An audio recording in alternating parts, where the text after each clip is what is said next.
terjadi di alam jagat raya semesta kecuali kepada baginda Rasulullah sallallahu alaihi wasallam.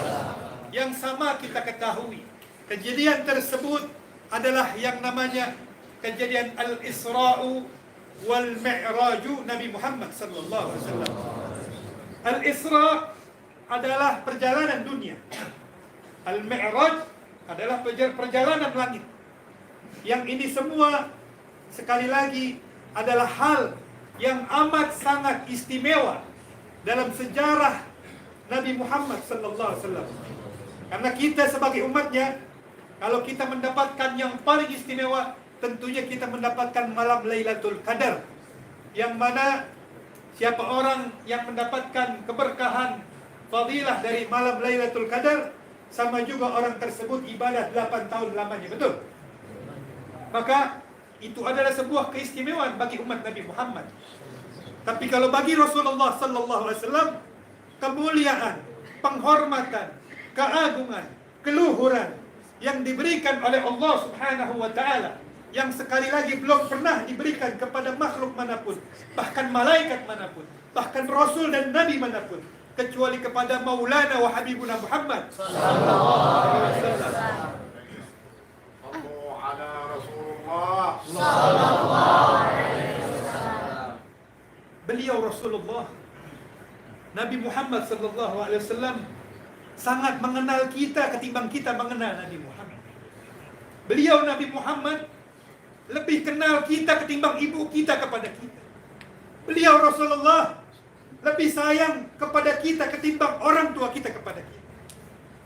Kalau semasa hidupnya 63 tahun, Rasulullah pikirannya, hayat kandungnya, semuanya didedikasikan, dikorbankan untuk memikirkan kita, kemaslahatan kita, keselamatan kita dunia akhirat.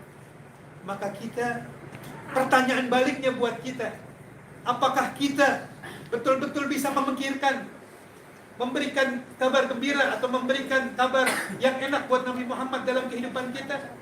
Maka insya Allah malam ini, malam kita dikumpulkan dengan wasilahnya Syekhuna, guru kita Kiai Haji Agus. Mudah-mudahan beliau senantiasa Allah sehatkan, panjangkan umurnya, memberkahi dunia dan akhirat, Allah angkat derajatnya, Allah berkahi semua murid-muridnya. Insya Allah yang hadir pada malam hari ini tidaklah kita keluar dari pondok pesantren Al-Bahrun kecuali Allah berikan pengampunan, Allah berikan maghfirah, Allah berikan taufik, Allah berikan keistiqomahan, Allah berikan semua fadilah dari Allah Subhanahu wa taala agar kita mendapatkan keselamatan dunia dan akhirat. Amin. Isra dan Mi'raj, perjalanan iman. Ini koridornya. Tidak bisa kita mencerna Isra dan Mi'raj dengan tolak ukur logika kita yang terbatas. Karena mekanisme, cara akal berpikir itu dimulai dari satu titik, harus kembali kepada titik tersebut. Itu akal. Tapi kalau iman, al-iman ma'rifatun bil qalb, iman diketahui di dalam hati, wa qaulun bil lisan, dan diucapkan amantu billah summa istaqim, diucapkan saya beriman kepada Allah Subhanahu wa taala, wa amalun bil arkan, dan kita kerjakan dengan rukun-rukun yang Allah perintahkan kepada kita. Itulah iman. Dengan kata lain, iman menjalankan perintah Allah dan menjauhkan segala larangan Allah, dan mempercayai daripada rukun iman yang 5, yang 6. Antu'mina billahi wa malaikatihi wa kutubihi wa rusulihi wa bil qadar khairihi wa syarrihi. Rukun iman yang 6 wajib kita yakini, wajib kita percayai, karena kita sebagai orang Islam sami'na wa ata'na, sam'an wa ta'atan. Kita dengar, kita taati. Makanya Nabi Muhammad sallallahu alaihi wasallam menegaskan kepada kita, la yu'minu ahadukum hatta hawahu taba'an lima ji'tu bih. Tidak sempurna iman seseorang sampai hawa nafsunya, pikirannya tunduk dengan syariat yang aku bawa. Maka mudah-mudahan kita semua yang hadir diberikan kemudahan oleh Allah Subhanahu wa taala. Seperti doa Nabi Muhammad sallallahu alaihi wasallam, Allahumma ja'alna mimman yastajibu Allahumma ij'alna mimman yastajibu kalama, atau ya Allah jadikanlah kita orang-orang yang senantiasa mendengar nasihat yang baik dan dapat pula mengamalkannya. Amin. Ma'asyiral muslimin, kalau kita berbicara Isra dan Mi'raj, berarti kita wajib menarik mundur sejarah. Jangan cerita langsung Isra Mi'rajnya. Kita harus cari asbab nuzulnya dulu. Kenapa Allah Subhanahu wa taala memberikan kado terindah buat Rasulullah sallallahu alaihi wasallam, yaitu diundangnya, diberangkatkannya, diterbangkannya Rasul sallallahu alaihi wasallam. Dikatakan di dalam Maulid Ad-Diba dikatakan wa arudduhu minal arsh qabla an yabrudal farsh. Nabi Muhammad sallallahu alaihi wasallam dalam sekian perjalanan Isra dan Mi'rajnya, mulai dari Mekah berangkat ke Palestina, kemudian naik langit demi langit sampai Sidratul Muntaha, kurang lebih tidak lebih dari 30 menit. Tidak lebih perjalanan tersebut lebih dari 30 menit. Bahkan ada yang mengatakan 15 menit. Yang lebih dahsyat lagi, Syekh Abdurrahman Ad-Dibai di dalam Maulid Ad-Dibai dikatakan wa arudduhu minal arsh qabla an yabrudal farsh. Nabi Muhammad sallallahu alaihi wasallam dikembalikan dari arsy sampai kembali lagi ke kasurnya belum dingin, masih hangat. Tempat duduk, kalau kita dudukin hangat nggak? Kira-kira bertahan berapa lama tuh hangatnya tempat duduk kita? 5 menit? 10 menit? Nah, Rasulullah perjalanan Isra Mi'raj sedemikian hebatnya, sedemikian luar biasanya, tempat tidurnya masih hangat, belum dingin, ditinggal oleh Nabi Muhammad sallallahu alaihi wasallam. Maka dari asbab nuzul ini semua berangkat dari sebuah ayat yang bunyinya inna ma'al usri Allah Subhanahu wa taala sampai mengulang 2 kali. Di mana ada kesulitan, di situ ada kemudahan. Di mana ada kesukaran, di situ ada jalan keluar. Maka kita sebagai umat Islam, umat Nabi Muhammad sallallahu alaihi wasallam, yang Allah muliakan kita untuk memperingati Isra dan Mi'raj, tujuannya kita tidak hadir di sini semata-mata mendengarkan perjalanan Isra dan Mi'raj, tapi kita tidak bisa mempraktekkan, mengambil hikmah untuk kita praktekkan dalam keseharian kita. Maka dengan harapan mudah-mudahan Allah Subhanahu wa taala keluarkan kita, pulangkan kita ke rumah masing-masing, iman kita makin bertambah, keyakinan kita makin luhur, makin kokoh, makin mantap, makin istiqomah. Karena kesulitan apapun yang kita hadapi, ma'asyiral muslimin, itu adalah bagian daripada sunnahnya kehidupan. Di situ ada malam, pasti ada siang. Di situ ada senang, di situ pasti ada. Di situ ada yang ketawa, pasti ada yang sedih. Maka itu semua adalah sunnahnya kehidupan. Jangan pernah takut, senyumlah kepada dunia. Yang kita takutkan hanya satu, apakah kita menjadi ahli surga apa neraka. Itu aja yang kita takutkan. Karena kalau kita betul-betul mempersiapkan ibadah kita, iman kita, ketakwaan kita, amaliyah saleh kita untuk menyongsong hari kematian kita, maka insyaallah kita akan diberikan husnul khatimah oleh Allah Subhanahu wa taala. Ma'asyiral muslimin wal muslimat. Di sini enggak ada perempuan deh. Berarti tadi dihapus yang muslimatin. Ma'asyiral muslimin rahimakumullah. Cuman saya ke satu. Pas anginnya di situ, di sini enggak kebagian. Biasanya kalau ngomong kipas angin jauh berarti ngomongnya enggak boleh lama-lama. Kalau lama-lama saya ngomong bisa lapar lagi saya. Biasanya kalau acara di tempat lain ngomong dulu baru mau makan. Ini alhamdulillah makan dulu karena kipasnya jauh. Iklan dikit iklan ya. Wahai saudara-saudaraku yang dirahmati Allah, saya gembira, saya bersyukur kepada Allah bisa sampai kemari. Saya bersyukur bisa ketemu antum semua. Karena antum adalah umat Nabi Muhammad SAW. Antum adalah jundul min junudillah, tentara-tentaranya Allah Subhanahu wa taala. Antum adalah muhibbin, para muhibbinnya Rasulullah SAW. Maka saya yakin perkumpulan ini perkumpulan insyaallah yang dirahmati Allah Subhanahu wa taala. Ma'asyiral muslimin, Dalam sejarah dikatakan Rasul sallallahu alaihi wasallam mendapatkan kejadian Isra dan Mi'raj itu setelah di penghujung tahun ke-10 waktu Rasulullah sallallahu alaihi wasallam di Mekah Al-Mukarramah. Maka kalau Rasulullah tahun ke-10 di Mekah setelah diutus menjadi Nabi Muhammad, setelah diutus menjadi Nabi tahun ke-10, itu Rasul sallallahu alaihi wasallam betul-betul mendapatkan cobaan, ujian, himpitan, intimidasi, sampai-sampai nyawanya hampir terancam oleh Allah, oleh kaum kafir Quraisy. Makanya kata-kata maksum, tahu maksum kan? Maksum ini hanya berlaku buat Nabi, tidak berlaku buat kita. Nah, kemaksuman Nabi Muhammad sallallahu alaihi wasallam artinya Allah menjamin Rasul tidak akan mati terbunuh. Dan Rasul tidak akan mendapatkan kegagalan dalam mensyiarkan agama Allah. Makanya dijaga oleh Allah Subhanahu wa taala. Di samping pemahaman maksum adalah menjaga daripada hal-hal perbuatan yang tidak diridai oleh Allah Subhanahu wa taala. Ini kata-kata maksum.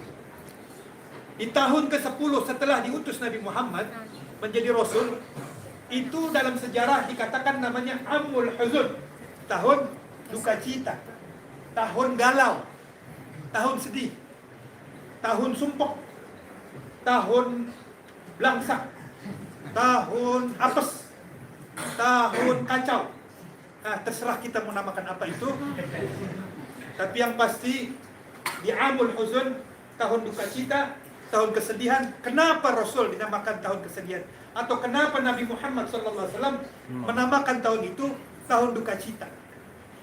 Sejarah mencatat tahun duka cita dikarenakan di tahun yang sama di Rasul SAW ditinggal oleh orang yang ia cintai. Siapa itu? Istri tercinta Siti Khadijah radhiyallahu anha wa ardah.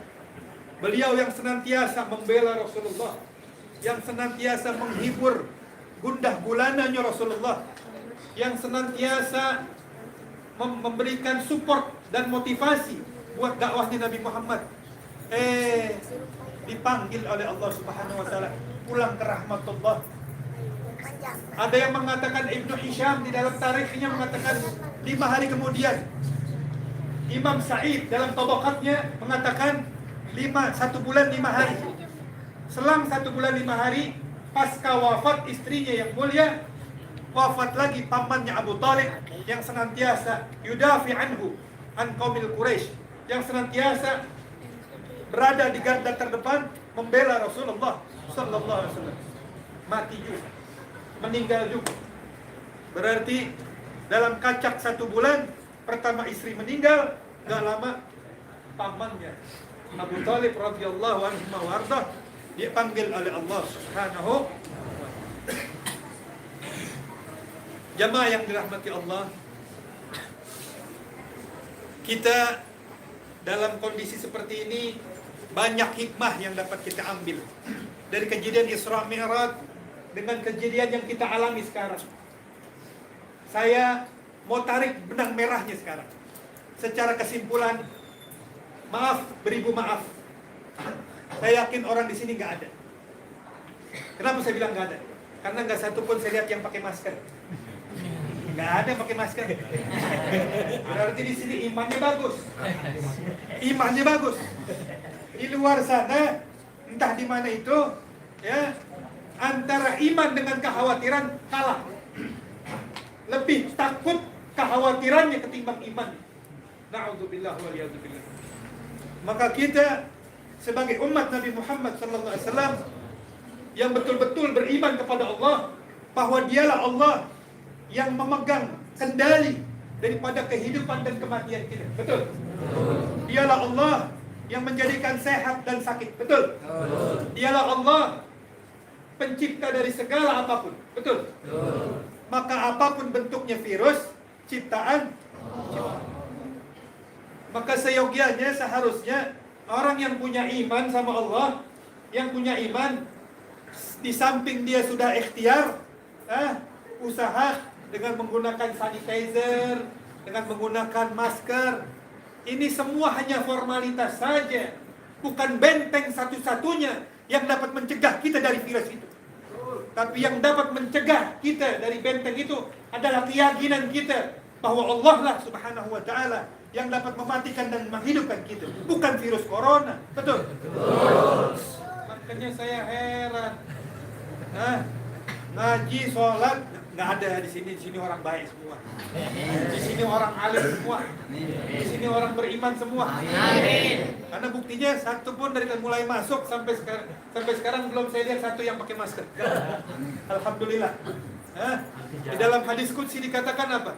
Ana inda dhanni abdi bi. Saya bersama prasangka hambaku. Kalau hambaku berprasangka akan mendapatkan penyakit gara-gara nggak pakai masker, gara-gara nggak cuci tangan, atau gara-gara tidak menjaga kesehatan atau protokol kesehatan, maka mendapatkan corona, maka dapat corona. Padahal guru besar kita, ulama kita, Al-Imam Al-Arif Billah, Sultanul Arifin, julukannya Sultanul Arifin. Tahu Sultanul Arifin? Dedengkotnya para Arif Billah, dedengkotnya para wali. Siapa beliau? Al-Imam Suyuti rahimahullah ta'ala, rahmatul abrar. Beliau mengatakan dalam sebuah statementnya, ma min muslim, kalau ada seorang muslim, ya, tolong digaris bawahi, kalau ada seorang muslim, berarti bahasa Inggrisnya hiji. Ini tisu jauh di sini. Yang ada jual tisu apa? Ma min muslim Kuria Maulid, ma min muslim Kuria fi baitihi au fi makanihi au fi maidanihi au fi makan min al-amkinah Maulid Nabi sallallahu alaihi wasallam fa rufiya anhu al-qahad wal wabah. Artinya kata seorang wali, Imam Suyuti, yang beliau nih udah wali, hafal hadis 300.000 hadis berikut sanad dan riwayatnya. Ente hafal hadis berapa? Hadis Arba'in Imam Nawawi hafal. Ini hafal hadis 300.000 hadis berikut sanad dan matanya. Riwayatnya hafal, redaksinya hafal. Kira-kira kalau begitu wali Allah bukan? Kira-kira kalau beliau yang ngomong kita percaya nggak? Wajib kita percaya. Karena keimanan beliau sudah teruji. Beliau mendapatkan predikat oleh Allah Subhanahu wa taala al-arif billah, orang yang faham kepada Allah, bagaimana muamalah kepada Allah, bagaimana muamalah kepada makhluk. Ada Sultanul Arifin. Imam Suyuti beliau katakan apa? Satu orang muslim saja. Satu orang Islam saja.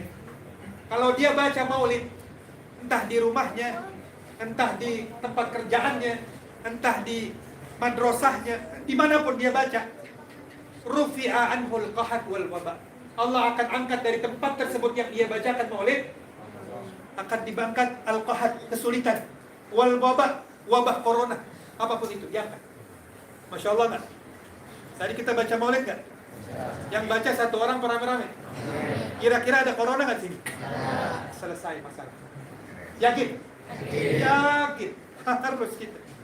Inilah tujuan kita, memperingati Isra dan Mi'raj, bukan sekedar mendengar dongeng perjalanan Isra dan Mi'raj, tapi keluar iman kita masih lemah. Keluar dari sini iman kita masih takut nggak makan, takut nggak dapat rezeki, takut nggak dapat kerjaan, takut nggak dapat jodoh.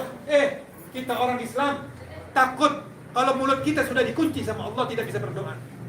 Tapi selama Allah masih izinkan mulut kita berdoa, berarti di situ ada jalan keluar dari Allah Subhanahu wa taala. Allah katakan man yattaqillah yaj'al lahu makhraja wa yarzuquhu min haitsu amin.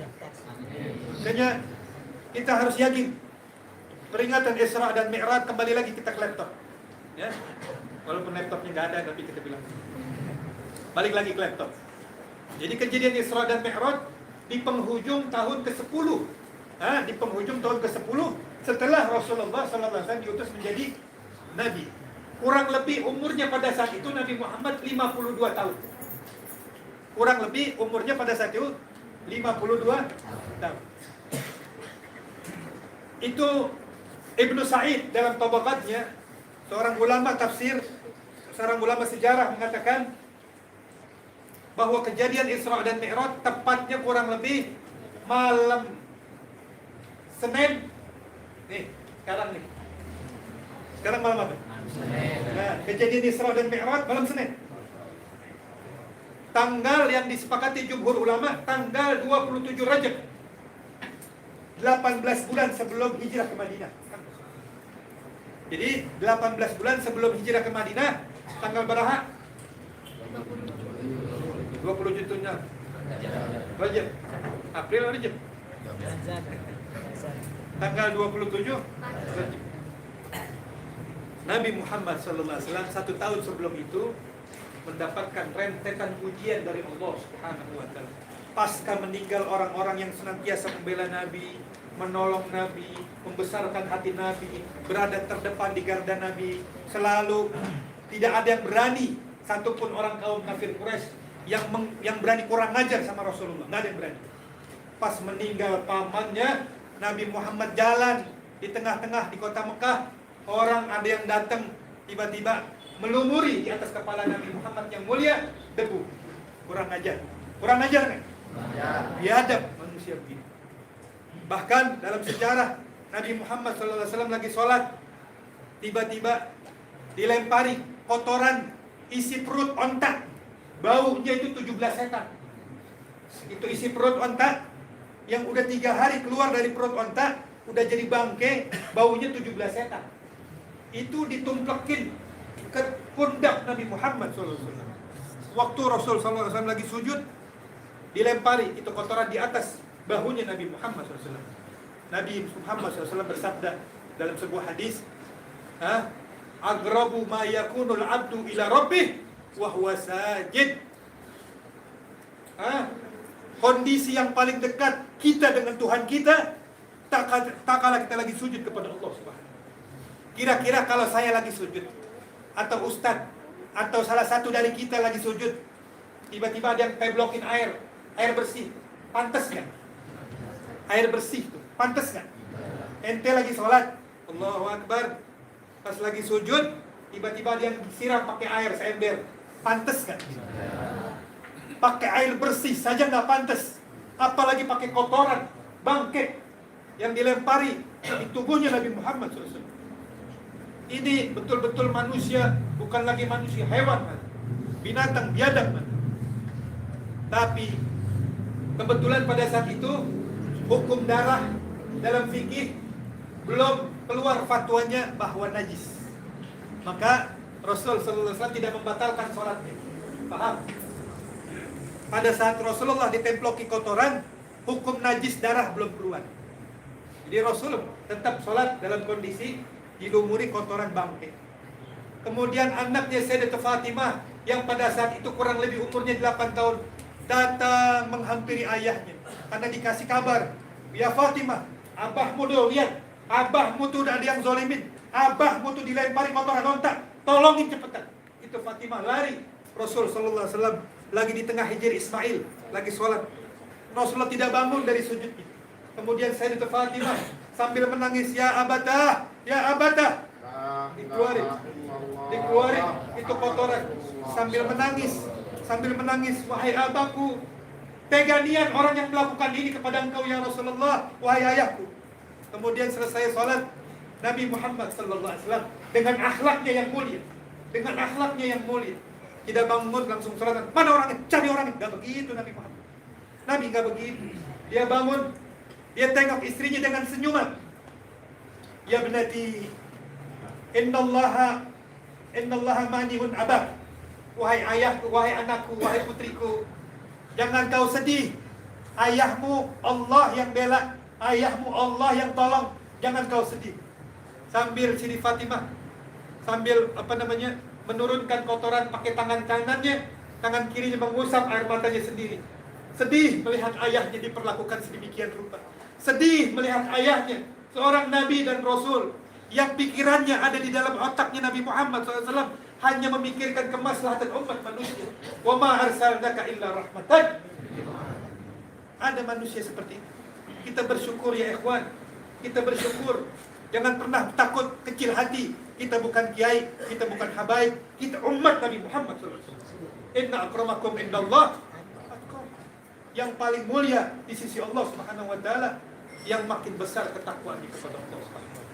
Maka kita wajib di zaman sekarang kita harus membela Rasulullah sallallahu alaihi wasallam. Di dalam Al-Qur'an dikatakan wallazi amanu wa'azzaruhu.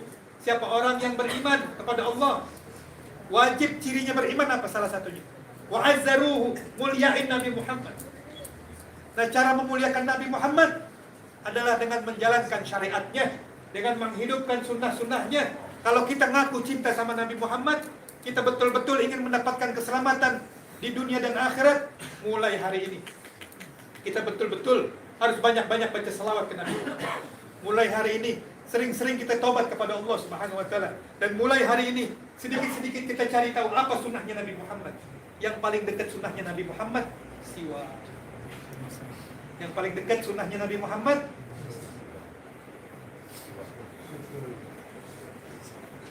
wahai saudara-saudaraku yang dirahmati Allah, lebih mahal mana siwak sama rokok?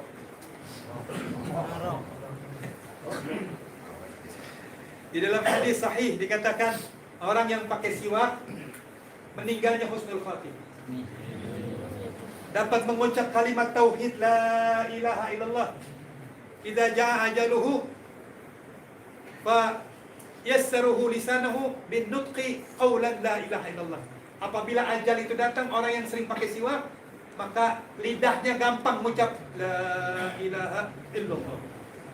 Dan di dalam hadis sahih dikatakan as-siwaku madharatun lil-fam. Pembersih mulut. Pembersih bukan dari kotoran bekas makan dan minum saja, bukan. Tapi pembersih kita lupa ngomongin orang, kita lupa gibahin orang. Habis siwakan hilang dosa. Barakah. Enak kan? Kemudian yang paling menggembirakan apa? As-siwak mardatillah. Di sini ada ridhonya Allah Subhanahu wa taala. Di rokok ada ridhonya Allah enggak? Yakin? Kira-kira enak siwak, enak rokok? Ayo. Kacau. Kacau. Antara hawa nafsu dengan pengen masuk surga, besaran hawa wa maskhatu syaitan. Siwak paling dibenci sama syaitan. Jadi orang kalau kemasukan jin, salah satu obat yang paling efektif ngobatin orang kemasukan jin, ambil siwak, celupin di air, iya kan? Ngibrit jin. Betulan. Ambil air, taruh siwak atau langsung cocolin siwak. Ngibrit kata jin. Jurik nak ngibrit. Tahu jurik? Itu bahasa Inggris itu.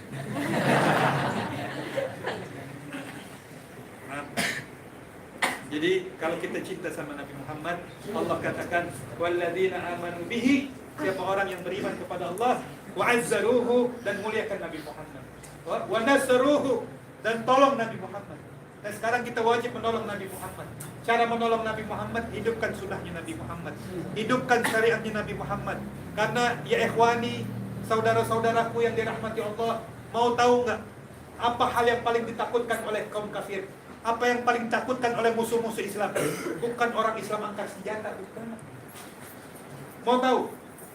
Yang paling dikhawatirkan oleh orang Yahudi dan Nasrani adalah kita semua betul-betul berakhlakul karimah, betul-betul menjalankan syariat Nabi Muhammad.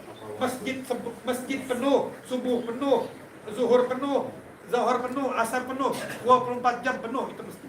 Semua orang beriman kepada Nabi Muhammad, menjalankan betul-betul sunnah dan syariatnya Nabi Muhammad. Kalau semua serentak begitu, waduh, Masya Allah, bikin getar musuh Islam. Hah? Bikin getar nggak? Bikin getar. Makanya di sini nggak ada orang Cina, ada orang Cina di sini. Karena di sini orangnya mutadayinin, orangnya religius semua, tahu ngaji semua, tahu salawatan semua, tahu mana yang mengambil keberkahan buat akhiratnya. Maka alhamdulillah, pertahankan kita punya budaya begini. Pertahankan terus, lestarikan terus, pegang teguh terus, jangan sampai kita keluar dari jalur ini. Karena jalur ini adalah jalur satu-satunya yang insya Allah dapat menyelamatkan kita dan keluarga kita sampai kumpul dengan baginda Nabi Muhammad SAW. Balik lagi ke laptop. Setelah Rasul SAW mendapatkan ancaman dan intimidasi, sampai-sampai Rasulullah 3 tahun berturut-turut dari umur 50 tahun. Dari umur 50 tahun. Semenjak meninggal pamannya, meninggal istrinya, setiap dakwahnya Nabi Muhammad di Mekah tidak ada satupun yang mengindahkannya, tidak ada satupun yang mengiyakannya, tidak ada satupun yang beriman kepada Allah Subhanahu wa taala. Sampai Rasulullah sedikit agak khawatir, ini kok saya dakwah nggak ada satupun yang terima dakwah saya. Kok saya ceramah ngajak orang ke jalan Allah untuk beriman kepada Allah, kok nggak satupun yang mau. Ini kira-kira yang salah saya atau Allah marah sama saya? Rasulullah agak sedikit gundah. Nah, jadi saya mau garis bawahin bahwa tahun kesedihan, ya, akidah kita Ahlus Sunnah wal Jamaah bukan semata-mata tahun tersebut dinamakan karena sedih Rasulullah ditinggal istri dan pamannya. Paham?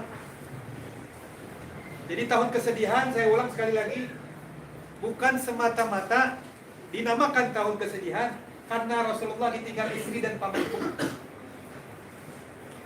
Tahun kesedihan berbarengan istri dan pamannya meninggal di tahun itu sampai 3 tahun ke depan, dari umur 50 sampai umur 53 tahun, semua ujian dan cobaan bertubi-tubi datang, nggak berhenti.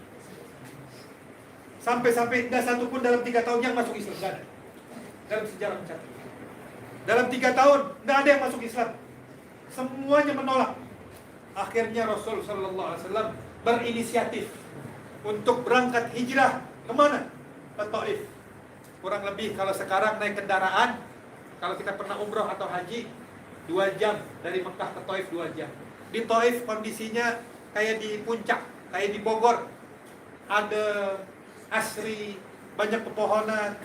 Nabi Muhammad SAW berangkat ke kota Taif dengan harapan penduduk Taif tak kala diajak untuk beriman kepada Allah, semuanya sami'na wa ata'na. Harapan Nabi begitu.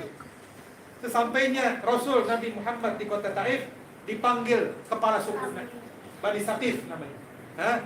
Jadi kabilahnya kabilah Bani Saqif, dipanggil sama Rasulullah. Wahai pemuka-pemuka Bani Saqif, tolong kita kumpul di tempat terbuka, kumpulkan masyarakat, kumpulkan penduduk, bapak-bapak, ibu-ibu, anak-anak, semua kumpulkan. Saya mau bicara, kata Nabi Muhammad. Oh baik, dikumpulkan sama kepala suku, kepala desa, sama Bani Saqif, dikumpulkan masyarakat. Ini ada orang Mekah mau ngomong, nggak tahu ngomong apa, dengerin yuk. Dengerin yuk.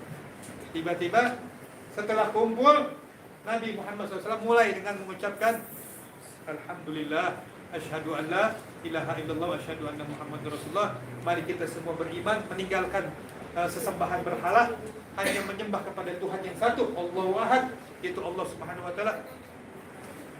Selesai Nabi Muhammad mengatakan begitu, langsung serentak penduduk masyarakat Taif mengatakan, alihada jama'tana. Oh, ente ngumpulin kita ujung-ujungnya cuma buat ngomong bohong doang, ngomong bual doang, menghayal doang. Langsung Rasulullah serentak disambitin, ditimpukin. La ilaha illallah. Mulai dari anak-anak, orang tua, ibu-ibu, semua satu kampung timpukin, nyambitin Rasulullah sallallahu alaihi wasallam. Sampai-sampai sahabat yang mendampingi Rasulullah pada saat itu hanya satu orang sahabat. Siapa namanya? Zaid bin Sabit. Zaid bin Sabit melerai, menghalangi hujanan batu yang datang dari penduduk Taif. Dia membela Rasulullah, jiwa dan raganya diserahkan mati buat Rasulullah. Dia tutup Nabi Muhammad. Akhir ya Rasul, akhir maksudnya lari ya Nabi Muhammad, lari ya Nabi Muhammad. Ini semua batu menghujani tubuhnya Zaid bin Sabit. Rasul bukannya nggak kena, pelipisnya berdarah, pelipisnya yang mulia Nabi Muhammad berdarah, lututnya Nabi Muhammad dua-duanya berdarah, sampai Zaid bin Sabit menangkap badannya Rasulullah, ditarik kemudian dikeluarkan dari kota Taif, keluar dari perbatasan kampung Taif, ngasoh apa bahasa ngasoh? Silakan, itu bahasa Belanda tadi ngasoh. Dasar dari Banten. Ini keringatnya benar-benar subur di sini. Barokah ya. Ngasoh, bahasa Belandanya ngasoh. Istirahat di satu kebun. Antara Taif dan Mekah ada kebun. Kebun apa itu? Bukan kebun kelapa, bukan ya. Bukan kebun kurma, tapi kebun anggur. Rasul sallallahu alaihi wasallam neduh di kebun anggur. Miliknya siapa? Miliknya Utbah bin Rabi'ah. Utbah bin Rabi'ah ini salah satu kaum kafir Quraisy yang paling yang paling menentang dakwahnya Nabi Muhammad. Teduh di kebun anggur, Rasulullah sambil lututnya berdarah, datang malaikat Jibril. Ya Muhammad,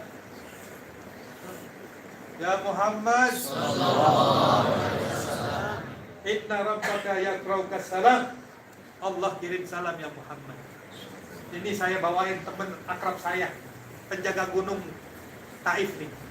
Silakan suruh apa yang kau mau suruh terbalikin tuh gunung sama penduduk kaum Taif. Perintah ya Muhammad. Apa kata Nabi Muhammad? Allah mahdihim fa innahum la ya'lamun. Jangan.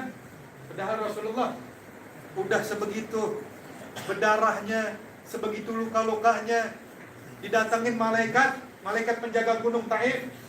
Kata malaikat Jibril, ya Muhammad suruh nih. Ini Allah langsung yang perintah apa yang kau suka, agar ditebalikan itu gunung Taif, biar binasa itu penduduk Taif. Kurang ngajar itu. Nah, begitulah terang. Apa kata Nabi Muhammad? La Allah mahdihim fa innahum la ya'lamun. Ya Allah kasih hidayah buat mereka. Mereka belum tahu siapa saya. Kalau mereka tahu siapa saya, mereka nggak akan berbuat begini.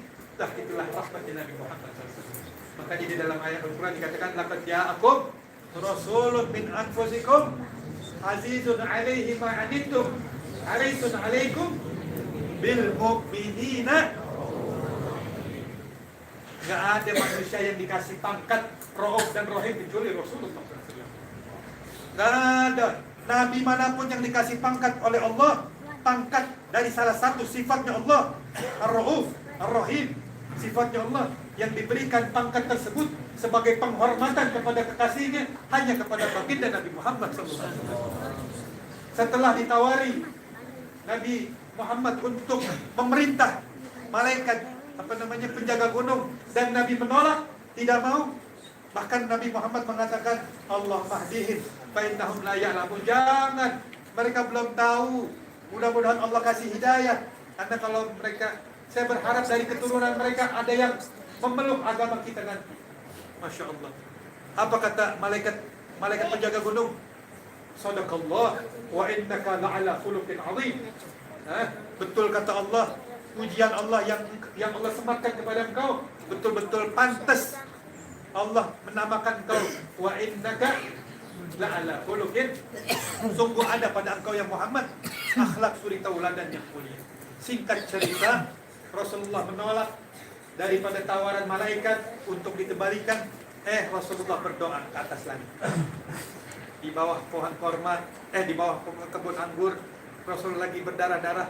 Rasulullah mengadah tangannya ke langit, seraya mengatakan dalam doanya, Allahumma ilaika ashku da'fa quwwati wa qillat hillati wa hawani 'alan nas ya arhamar rahimin. Yang artinya kurang lebih begini. Ya Allah, aku mengadu kepada engkau ya Allah. Da'fa quwwati, lemahnya kekuatanku. Wa qillat hillati, dan kurangnya aku berakhlak. Coba bayangin. Kurang akhlak apa Nabi Muhammad? Kurang piawai apa Nabi Muhammad? Kurang pandai apa Nabi Muhammad? Kurang bagus apa muamalahnya Nabi Muhammad? Beliau masih menyalahkan dirinya, bukan menyalahkan orang Taif. Harusnya kita sebagai da'i, sebagai ustadz, sebagai kiai, sebagai juru dakwah harus mencontoh Nabi Muhammad SAW. Kalau kita tidak mendapatkan hal-hal yang tidak mengenakan diri kita, contohlah bagaimana Rasulullah SAW. Rasulullah malah menyalahkan dirinya, bukan menyalahkan orang yang justru betul-betul salah, yang orang-orang tersebut betul-betul keliru, yang orang-orang tersebut betul-betul telah menzalimi Nabi Muhammad. Tapi Rasulullah tidak mengatakan, ya Allah, mereka kurang ajar, mereka tidak berakhlak, mereka mencelakakan aku. Tapi tidak begitu Nabi Muhammad. Malah Nabi Muhammad mengatakan, Allahumma ilaika ashku dha'fa quwwati wa qillat hillati wa hawani 'alan nas ya arhamar rahimin. Anta rabbal mustad'afin wa anta rabbi ila man takiluni ila ba'idin yatajahhamuni am ila aduin malaktahu amri. Kurang lebih doanya begitu. Yang artinya begini, ya Allah, Gusti Allah, saya mengadu kepada engkau ya Allah atas lemahnya saya. Allah, Kurang sabar apa Nabi Muhammad? Masih ngaku kurang sabarnya saya, kurang kuatnya saya. Padahal Rasulullah senantiasa semaksimal mungkin totalitas membela agama Allah. Wahawani ala nas, dan hinanya saya di mata mereka. Maksudnya karena saya kurang ngajar, kata Nabi begini, karena saya bodoh, saya nggak bisa muamalah, saya nggak bisa, kurang berakhlak, kurang bisa ngambil hatinya, saya yang salah, maafin ya Allah. Coba, ada dai begitu? Angkat bendong, asal bendong sekarang. Nah, kalau ada orang yang hina ini, tapi orang sini insya Allah kan. Ya, orang sini insya Allah kan. Di sini ulamanya ulama-ulama yang takwa, ulama-ulama yang soleh. Nah, jangan sampai kita menjadi orang yang ditunjuk oleh Allah menjadi penerus lisannya baginda Rasulullah, menjadi warisannya Rasulullah, yaitu ulama. Jadilah ulama-ulama yang amilin, al-mukhlisin, al-taqiyin, yang ulama yang takwa, yang mukhlis, yang betul-betul membela agama Allah. Yang kalau kita mendapatkan kurang nyaman dari hasil dakwah kita, difitnah orang, dikatain orang, diganggu orang, jangan langsung kita doain. Jangan langsung kita doain yang enggak. Doain yang baik-baik. Tetap kasih mereka yang sebaik-baik muamalah dari kita. Itulah akhlaknya Nabi Muhammad sallallahu alaihi wasallam yang patut kita capai, yang patut kita praktekkan, dan mudah-mudahan kita mendapatkan keberkahan dunia dan akhirat dari Allah Subhanahu wa taala. Singkatnya, setelah Rasulullah doa begitu, tiba-tiba yang punya kebun lihat. Yang punya kebun lihat. Ini siapa nih orang nih? Ngasok di kebun saya, mana berdarah-darah lagi. Aduh, kesian bener. Panggil budaknya, itu apa? Pembantunya. Namanya Adas, pembantunya. Adas, anterin anggur tuh sepiring. Ada orang tuh lagi neduh, siapa tuh? Anterin sama Adas. Hah? Dibawain sepiring anggur. Pas lagi disodorkan kepada Rasulullah, khud hadzal inab, ambil ini anggur. Apa kata Rasulullah? Bismillah. Hah? Tak, kalau Rasulullah mau mengambil itu anggur, Rasulullah mengucapkan basmalah, Bismillah. Kaget ini si budak ini. Bahasa mana tuh? Belum pernah saya dengar di kampung sini ada yang mengucap Bismillah. Ditanya balik sama Rasulullah, maneh teh dari mana? Bahasa Arab itu. Maneh teh dari mana maneh? Abdi teh dari Mosul, Mosul, Irak. Oh, Mosul, nyak gitu.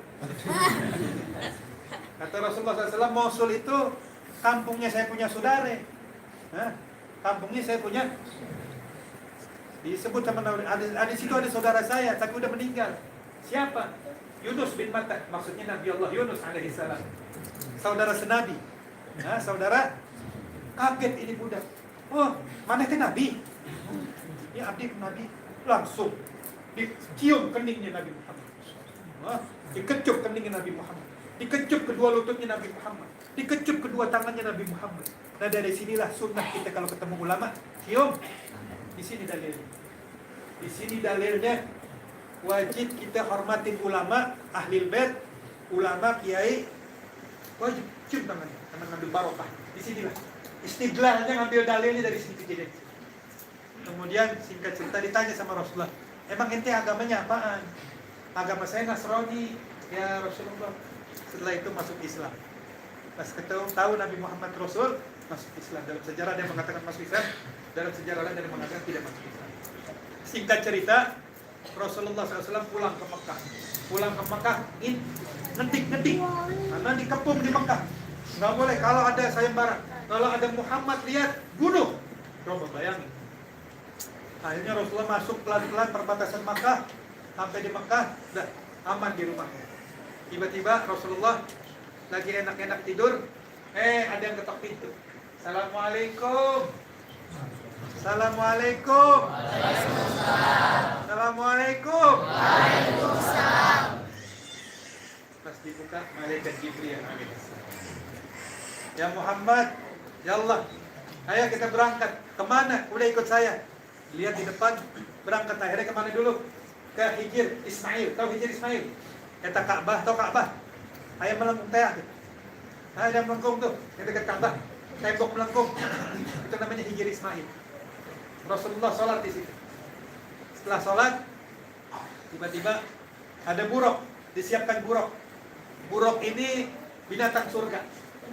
Dari langit, dari Allah Subhanahu wa taala.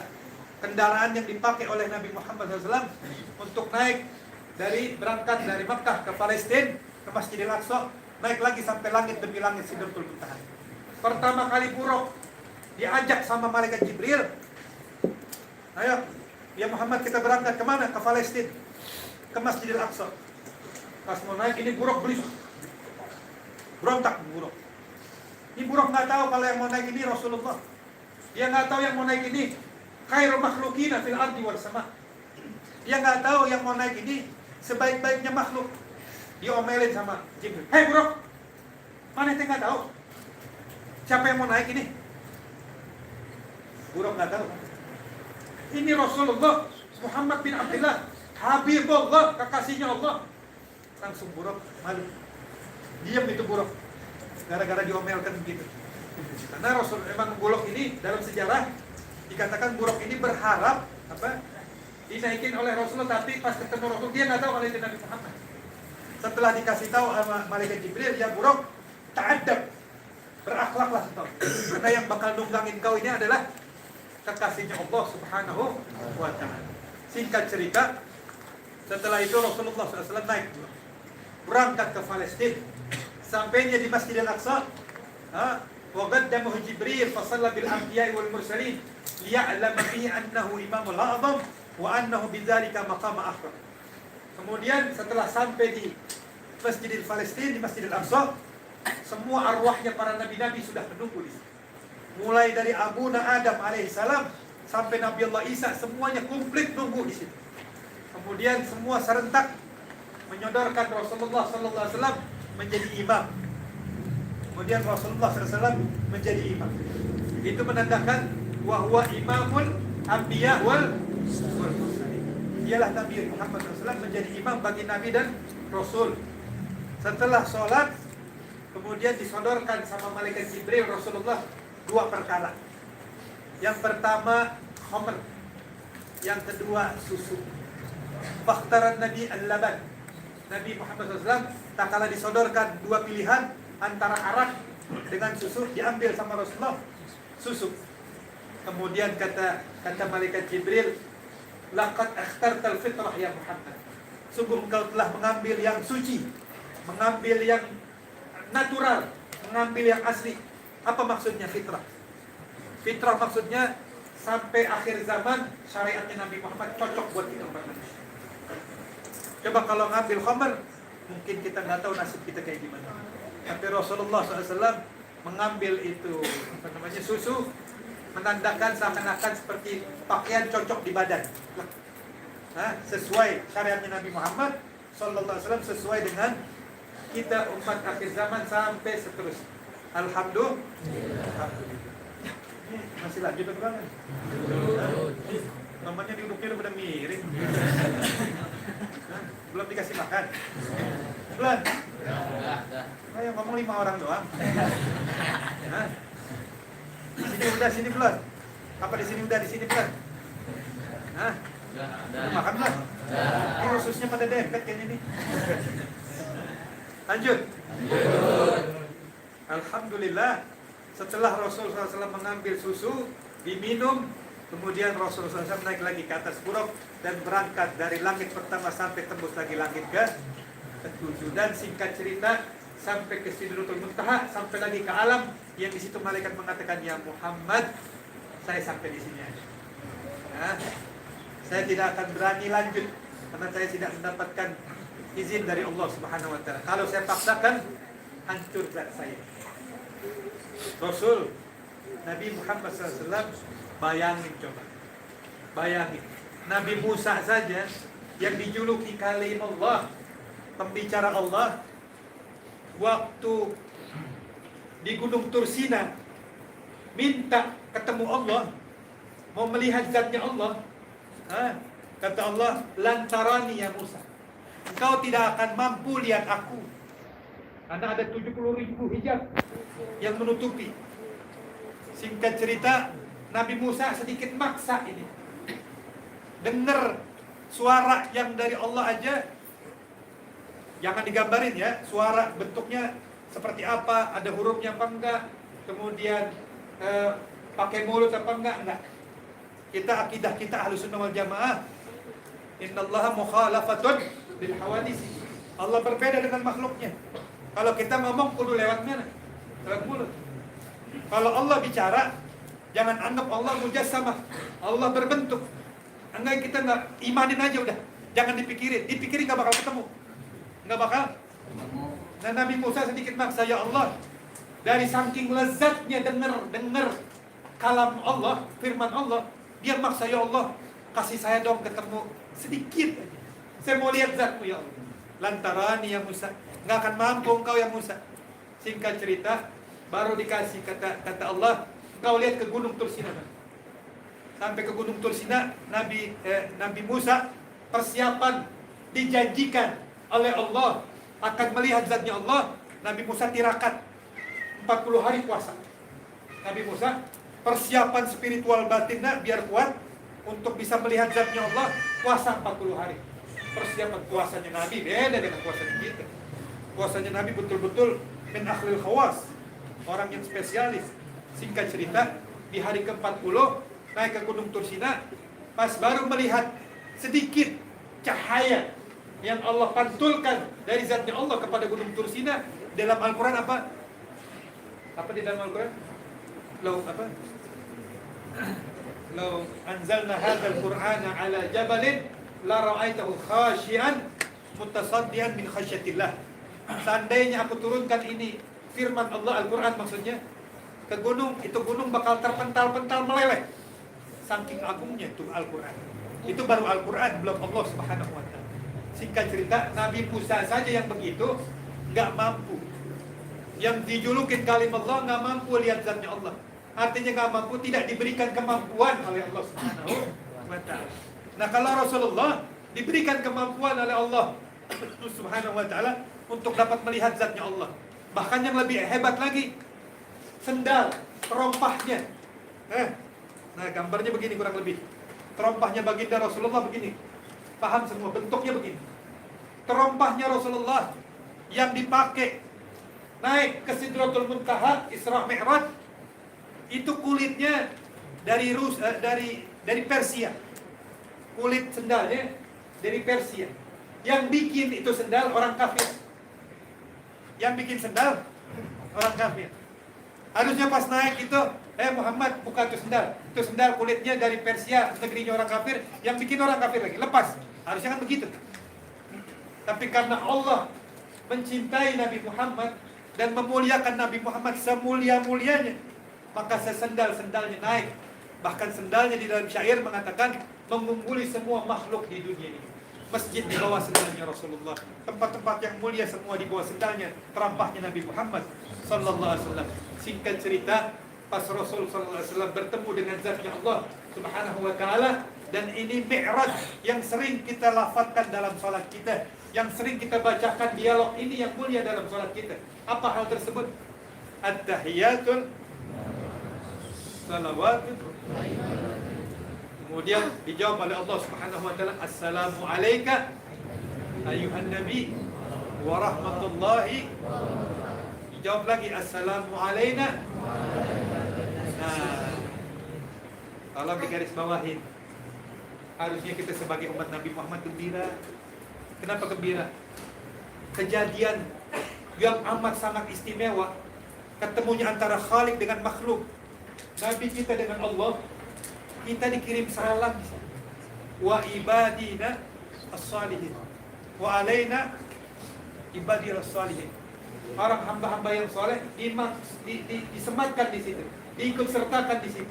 Ini satu kabar gembira. Kalau kita jadi hamba soleh, berarti kita termasuk dalam dialog yang mulia tatkala Rasulullah dengan Nabi Muhammad SAW bertemu. Singkat cerita, ma'asyiral muslimin yang dirahmati Allah, yang sama kita ketahui, Nabi Muhammad mendapatkan berapa sholat? 50 waktu. Nah, setelah 50 waktu, Nabi Muhammad turun dari langit ke langit, sampai di langit ke-6, ketemu Nabi Musa. Kata Nabi Musa, ya Muhammad, kam faradallahu alaika wa ala ummatak Berapa Allah wajibkan kepadamu dan kepada umatmu? Maksudnya sholat. Nabi Muhammad jujur. Diwajibkan berapa? Hah? 50 waktu. Saya mau tanya di sini. Apakah kita dengar dalam sejarah tak kala Rasulullah SAW mendapatkan 50 waktu dari Allah ngegerutu? Masya Allah nih umat saya kan masa 50 waktu tuh si Musa umurnya ratusan tahun umatnya masa dikasih cuma 2 waktu? Ngegerutu enggak? Rasulullah menerima dengan sam'an wa ta'atan, menerima dengan penuh adab, enggak ngegerutu. Dia tahu umatnya nggak kuat, tapi dia nggak protes, dia nggak marah sama Allah, dia nggak membalik tanya kepada Allah. Dia terima. Singkat cerita, ketemu Nabi Musa, berapa umatmu diwajibkan? 50 waktu ya Musa.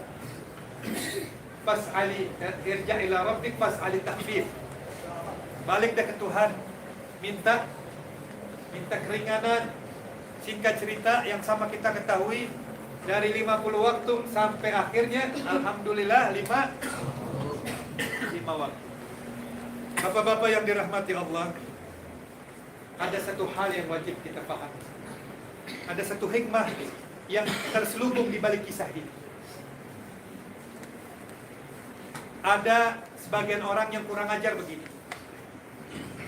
Kan Allah Maha tahu, betul kan? Allah Maha tahu kan? Innallaha alimun khabirun sami'un basir. Allah Maha tahu, Maha mendengar, Maha melihat. Kenapa waktu Allah pertama kali memberikan kewajiban sholat tidak langsung 5 waktu, kok 50 waktu? Kan Allah tahu kalau umatnya Nabi Muhammad nggak mampu. Kenapa nggak langsung aja dikasih 5 waktu? Kurang ajar nggak? Kurang ajar nggak ada yang ngomong begitu? Jawab jangan. Jawab jangan. Dah pulang. Assalamualaikum warahmatullahi wabarakatuh. Ada kaum ateis, ya. Kaum ateis ini kaum yang tidak punya Tuhan. Dia mengatakan, hei orang Islam, katanya Allahnya Maha tahu. Kenapa nggak langsung aja Allah kasih 5 waktu? Pakai dikasih 50 waktu. Kan jadi capek Nabi Muhammad bolak-balik. Kurang ajar kan? Kurang ajar. Nah, tapi ulama kita, terutama Al-Imam Sa'id Ramadan Al-Buti di dalam kitab Fiqh Sirah, dalam kitab sirahnya beliau mengatakan, menepis pertanyaan tadi, menepis nyinyiran tadi. Apa kata Imam Buti? Kenapa Rasulullah, atau kenapa Allah Subhanahu wa taala tidak langsung kasih 5 waktu, tapi kasih 50 waktu? Ada 2 hikmah. Yang pertama, maksudnya adalah kalau kita mendapatkan suatu hal yang menurut kita besar, entah itu musibah, entah itu ujian, entah itu apapun yang menurut kita besar dan menurut kita nggak mampu, tidak ada kata tidak mampu kalau kita kembalikan lagi kepada Allah Subhanahu wa taala. Jadi maksudnya adalah Allah ngasih ujian biar kita balik lagi minta kepada Allah, biar kita balik lagi ngerengek kepada Allah. Karena di dalam hadis dikatakan, innallaha yuhibbul ilhah. Allah suka dirongrong. Nah, jadi Nabi Muhammad sengaja biar Nabi Muhammad ngerongrong Allah Subhanahu wa taala. Karena itu adalah kesukaannya Allah Subhanahu wa taala. Kalau Allah suka dirongrong sama makhluknya. Kalau manusia dirongrong sama manusia, pegel. Bini minta emas, rongrong, pegel enggak? Anak minta handphone, dirongrong, pegel enggak? Bisa. Coba ngerongrong minta kawin lagi, berani enggak? Tapi kalau Allah Subhanahu wa taala sengaja kita dikasih hal yang besar biar kita kembali kepada Allah. Biar kita tarajjah kepada Allah, berharap kepada Allah. Itulah maksud tujuannya. Yang kedua, hikmahnya adalah inna rahmatullah awsa' min adzabih. Artinya rahmatnya Allah, kasih sayangnya Allah lebih besar daripada azabnya Allah Subhanahu wa taala. Jadi ma'asyiral muslimin, la yukallifullahu nafsan illa wus'aha. Allah Subhanahu wa taala enggak akan pernah, innallaha la yazlamu lil ibad. Allah enggak pernah menzalimi hambanya. Kita yang zalim. Enggak, kalau kita dapat masalah, kayak sekarang kita mendapatkan musibah corona, ayo kita sama-sama berdoa bareng, munajah bareng. Kita minta kepada Allah, insya Allah dari negeri kita Indonesia khususnya dan semua negeri khususnya umat Islam diangkat corona, diberikan keadaan dibalik keadaan senormal-normalnya. Dan mudah-mudahan dari munasabah Isra dan Mi'raj ada dua kesimpulan yang saya mau tarik. Yang pertama, mari kita bersama kita tanamkan keyakinan kita kepada Allah Subhanahu wa taala. Karena ini perintah dari Allah Subhanahu wa taala. Apa kata Allah? Wa'bud rabbaka hatta ya'tiyakal yakin. Dan sembahlah Tuhan kita agar Allah datangkan keyakinan kepada kita. Jangan sholat jalan makin ragu, sholat jalan makin khawatir, sholat jalan makin bengis, sholat jalan makin jahat. Jangan. Inna sholata tanha 'anil fahsya'i wal munkar. Sholat yang betul itu yang dapat mencegah kita dari sifat kemungkaran dan kebengisan. Maka dengan kejadian dan momen Isra dan Mi'raj, kita minta kepada Allah, keluar kita dari tempat yang penuh berkah ini, iman kita makin bertambah. Keyakinan kita makin bertambah. Ibadah kita makin bagus. Muamalah kita, adab kita, etika kita, moral kita kepada Allah makin berakhlak. Jadi kalau dapat ujian, ulah ngeluh. Jangan ngeluh. Balikan lagi kepada Allah. Ya Allah, minta keringanan, minta kemudahan, dan jauhkan dari musibah. Karena bukan artinya kita nggak mampu, akan tetapi kita diminta diberikan kekuatan oleh Allah Subhanahu wa taala. Sebesar apapun ujian, sebesar apapun cobaan, tapi kalau Allah berikan kemampuan buat kita, maka insya Allah semuanya jadi enteng. Sama halnya Allah Subhanahu wa taala tidak memberangkatkan orang yang mampu. Kemana? Ke Masjidil Haram, ke Mekah. Ya, Allah tidak memberangkatkan orang yang mampu. Kayak haji kan kalimatnya gimana? Pergi haji jika Allah tidak memberangkatkan orang yang mampu, akan tetapi Allah memampukan orang yang terpanggil. Dan mudah-mudahan kita semua yang hadir di sini diberikan kemampuan oleh Allah, diberikan kekuatan oleh Allah, diberikan kesabaran oleh Allah, diberikan keistiqomahan oleh Allah, diberikan keluhuran akhlak oleh Allah, diberikan adab yang tinggi oleh Allah, diberikan kesemangatan dalam ibadah kepada Allah, dan mudah-mudahan segala kesulitan kita diganti dengan kemudahan. Yang sakit Allah angkat penyakit, yang sulit Allah berikan kemudahan, yang seret rezekinya Allah berikan rezeki yang banyak, yang halal dan mudah, berkat Nabi Muhammad sallallahu alaihi wasallam dan berkat maulid Nabi Muhammad sallallahu alaihi wasallam. Mudah-mudahan bacaan marhaban kita, doa kita, maulid kita, zikir kita, tahlil kita diterima oleh Allah Subhanahu wa taala. Maka insyaallah kita akan ketemu lagi dalam keadaan yang sehat afiat. Mudah-mudahan yang keluar dari sini semuanya diangkat derajatnya oleh Allah Subhanahu wa taala, diampuni dosa-dosanya, baik dosa besar maupun dosa kecil, dosa yang kita tahu maupun dosa yang kita tidak tahu, dosa yang kita sengaja maupun kita tidak sengaja, terutama dosa kita terhadap kedua orang tua kita. Ya Allah, dulu kita pernah memplototi orang tua kita. Ya Allah, dulu kita pernah banting pintu durhaka kepada kedua orang tua kita. Ya Allah, dulu kita pernah angkat suara tempat kedua orang tua kita. Ya Allah, berkat Nabi Muhammad sallallahu alaihi wasallam, maka ampunilah dosa-dosa kami, ya Allah. Dosa-dosa kami, ya Allah, banyak, ya Allah. Kalau Kau tidak ampuni dosa kami, siapa lagi ya Allah yang dapat mengampuni dosa kami, ya Allah? Kau adalah Ghaffar Ar-Rahim, Al-Ghafur Ar-Rahim, ya Allah. Kau Maha mengampun lagi Maha menyayang. Irhamna ya Rabb, kasihanilah kami ya Rabb. Irham umat Nabi Muhammad sallallahu alaihi wasallam, ya Allah. Kasihanilah umat Nabi Muhammad sallallahu alaihi wasallam. Allahumma ijbur umat Sayyidina Muhammad, ya Allah. Angkatlah derajat umat Nabi Muhammad sallallahu alaihi wasallam. Allahumma ustur uyuba ummati, ya Allah. Tutuplah aib-aib umatku, ya Allah. Tutuplah aib-aib umat Nabi Muhammad sallallahu alaihi wasallam. Mudah-mudahan semua yang hadir diberikan kekuatan oleh Allah Subhanahu wa taala, dan khususnya Indonesia diangkat balanya, diangkat ujiannya. Mudah-mudahan diganti dengan keadaan yang sebaik-baiknya. Ya muhawwilal ahwal, hawil halana wa hal jami'il muslimin ila ahsanil hal. Ya wahai yang membolak-balik keadaan, baliklah keadaan kami dengan sebaik-baiknya dan berikut keadaan umat Islam dimanapun mereka berada.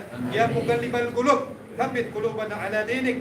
Wahai zat yang membolak-balikan hati, teguhkanlah hati ini di dalam agama, ya Allah. Allahumma tsabbitna bil Islam, Allahumma tsabbitna bil iman, Allahumma tsabbitna ala dinil Islam wal iman. Ya Arhamar Rahimin wa ya Akramal Akramin wa ya Abjadal Majidin. Sallallahu wasallam ala Sayyidina Muhammad walhamdulillahi Rabbil Alamin wal afu minkum. Wassalamu alaikum warahmatullahi ta'ala wabarakatuh.